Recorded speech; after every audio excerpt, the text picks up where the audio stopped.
Good morning विद्यार्थियों। BA first year के तमाम विद्यार्थियों का हार्दिक स्वागत और अभिनंदन है। मैं आपको पढ़ा रहा था भारत के मौलिक अधिकार। आपके पेपर का नाम है भारत का संविधान और उसमें मैंने कुछ मौलिक अधिकार आपको बता दिए थे। जैसे मैंने समानता का अधिकार आपको बता दिया था, व्यक्तिगत स्वतंत्रता का अधिकार मैंने आपको बता दिया था, प्राण और दैहिक स्वतंत्रता का अधिकार मैंने आपको बता दिया था।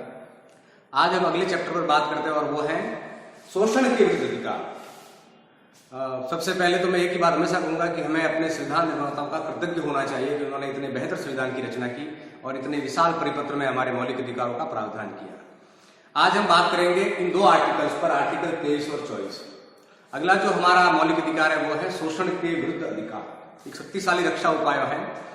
आपने सुना होगा कि गुलाम भारत जब था और जब देश में सामंती प्रणाली थी या रजवाड़ी प्रणाली इस देश में हुआ करती थी, हुकूमत का शासन जब इस देश में हुआ करता था तो व्यक्तियों को बहुत सारी बेगारें करनी पड़ती थी, मुफ्त में काम करना पड़ता था।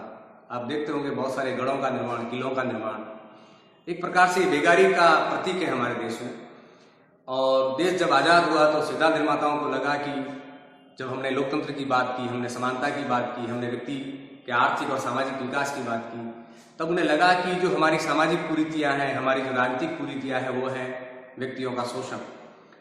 कम पैसों में या केवल अनाज के आधार पर लोगों के द्वारा गुलामी करना, ये हमारे देश की समस्या रही। तो सबसे पहला जो हमें अधिकार दिया वो दिया शोषण के विरुद्ध अधिकारों में मानव दुर्व्यापार एवं बाल श्रम का प्रतिषेध। इसका बुनियादी अर्थ होगा कि आप मानव का दुर्व्यापार नहीं कर सकते। मानव के दुर्व्यापार का अर्थ है पुरुष हो चाहे महिला हो या बच्चे हो, उनकी आप खरीद फरोख्त नहीं कर सकते। ये कानूनन अपराध है। ऐसा भी समझ रहा होगा जब ये सब प्रणाली इस देश में रही होगी, बड़ी मात्रा में नहीं तो कम मात्रा में रही होगी, और दुनिया भर में मानव शोषण के अलग अलग तरीके रहे, जिसमें भारत में ये भी रहा, एक प्रकार से बेगारी भारत में रही। दूसरा, वेश्यावृत्ति जो है वो भी एक प्रकार का हमारे देश में अपराध है, कानूनन अपराध है। अगर आप किसी को मजबूर करते हैं इस काम में धकेलने के लिए और वो महिला शिकायत करती है कि मुझे जबरदस्ती इस व्यवसाय में डाला गया है, तो वो भी हमारे देश में अपराध है। एक प्रकार से एक प्रोटेक्शन है महिलाओं को। दूसरा, दक्षिणी भारत की एक बहुत बड़ी समस्या रही देवदासी प्रथा। आपने सुना होगा दक्षिणी भारत के मंदिर बहुत बड़े हैं और उन मंदिरों में मंडप हुआ करते थे जहां मंदिरों में देवदासियां हुआ करती थी। कहते हैं कि पिता अपनी बच्चियों को वहां छोड़ते थे और वे बच्चियां दिन भर श्रृंगार करके जो है उस मंदिर के पांडाल गृह में जो है वो मूर्तियों के सामने नृत्य किया करती थी। इस प्रणाली को दक्षिण में देवदासी प्रथा कहा जाता है। अंग्रेजों ने इस प्रथा की समाप्ति के लिए बहुत प्रयास किया और आधुनिक भारत में भी इस पर बहुत सारा प्रयास किए गए। कहते हैं कि जो देवदासियां थी वो चूंकि कुंवारी होती थी और बाद में जाकर इन देवदासियों का जो है वो दैहिक शोषण जो है हमारे देश में प्रारंभ हुआ। मैं ज्यादा कहूंगा नहीं कि किस प्रकार का दैहिक शोषण और मंदिरों में किस प्रकार होता रहा, लेकिन लंबे समय तक ऐसा होता रहा। तो देवदासी प्रथा अब पूरी तरह से निषेध है और पहले मंदिरों में ऐसा होता था, अभी ऐसा नहीं होता। तो आप वेश्यावृत्ति नहीं करवा सकते, देवदासी नहीं करा सकते। और दूसरा, दास प्रथा प्रतिषेध है। यद्यपि दास प्रथा भारत में नहीं रही, लेकिन भारत में आपने सुना होगा जहां ईंट के भट्टे चलते हैं देश के अंदर, वहां पर लोगों का जो है वो नियोजन होता था, बेगारी ली जाती थी ईंट भट्टों के ऊपर। एक प्रकार से वो दास प्रथा का ही एक रूप था कि मालिक एक निश्चित पैसा देता था और ब्याज के बदले में उसके बच्चे या उसकी पत्नी या उसके परिवार के लोगों को काम पे लगाता था।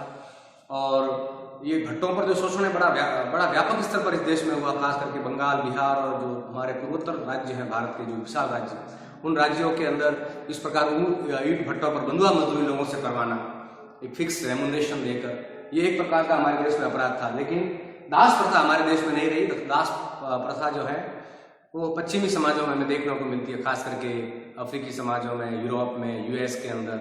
और आपने सुना भी होगा कि जो अब्राहम लिंकन जो थे वो उन्होंने पहली बार दुनिया के अंदर 1863 के अंदर एंटी स्लेवरी बिल पास किया था, दास्ता उन्मूलन कानून।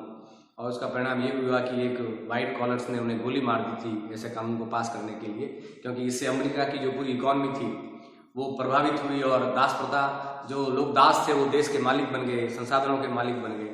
तो इसी प्रकार हमारे देश में भी दास प्रथा निषेध है। तो एक प्रकार से जब हम कहते हैं कि देश में मानव दुर्व्यापार नहीं होगा, बाल श्रम नहीं होगा, तो इसका मतलब है पुरुष, महिला, बच्चों की खरीद फरोख्त, वेश्यावृत्ति, देवदासी, दास प्रथा आदि का हमारे देश में निषेध होगा। दूसरा, किसी भी व्यक्ति से बेगारी नहीं ली जाएगी। ये युगों तक रही बेगारी, जिसको हम मारवाड़ी में कहते हैं वेट करवाना, किसी से फ्री में काम करवाना या रोटी देकर काम करवाना। तो आप किसी से बेगारी भी नहीं ले सकते। पहला आर्टिकल 23 जो है इस प्रकार की व्यवस्था करता है, मानव दुर्व्यापार और बाल श्रम का प्रतिषेध। दूसरा इसमें हम आर्टिकल 24 की बात करते हैं। इसमें लिखा हुआ है 14 वर्ष से कम आयु के बालकों को भारी कल कारखानों में आप नियोजित नहीं करेंगे। बालकों की जो अवस्था है वो सुकुमार होती है, उन्हें शिक्षा का उचित अवसर मिलना चाहिए, अपने नैतिक सामाजिक विकास का पूरा अवसर मिलना चाहिए, अपने शारीरिक विकास का। लेकिन हमारे समाज में कुछ परिवार बहुत गरीब है, बच्चों को शिक्षा नहीं दे सकते, आर्थिक विषमता बहुत ज़्यादा है, इसलिए कुछ माता पिता या कुछ व्यक्ति अपने प्रभाव का प्रयोग करके जो 14 वर्ष के कम आयु के बालक है उनका भी नियोजन कर देते हैं। भारी कल कारखानों में आप बालिका कारखानों का अर्थ है इस्पात उद्योगों में आप इनको नहीं लगा सकते। पटाखा बनाने वाली जो बड़ी बड़ी फैक्ट्रियां, आपने सुना होगा आए दिन हमारे देश में कैजुअलिटीज होती है बहुत ज़्यादा, पटाखा फैक्ट्रियों में लोग मर जाते हैं, तो पटाखा बनाने वाली फैक्ट्रियों में भी आपका इसका नियोजन नहीं कर सकते। लेकिन सामान्य कार्यों में आप इनका नियोजन जो है वो कर सकते हैं, लेकिन विशाल और बड़े 14 वर्ष तक के बालक का आप नियोजन नहीं कर सकते। किसी दुकान पर अगर आपको इससे कम आयु का बालक मिलता है तो बाकायदा गवर्नमेंट पूरी एक्टिव है और जो व्यक्ति इस बालकों का नियोजन करता है वो जेल की हवा तक खा सकता है। दूसरा है, इसके लिए बाकायदा इस बालकों के श्रम को निषेध करने के लिए बाल श्रम संशोधन अधिनियम 2016 बनाया गया है। अधिनियम पहले से स्टेब्लिश था, इसमें संशोधन करके इसको और शक्तिशाली बनाया गया और पूरी तरह से ये गैर कानूनी और आपराधिक है।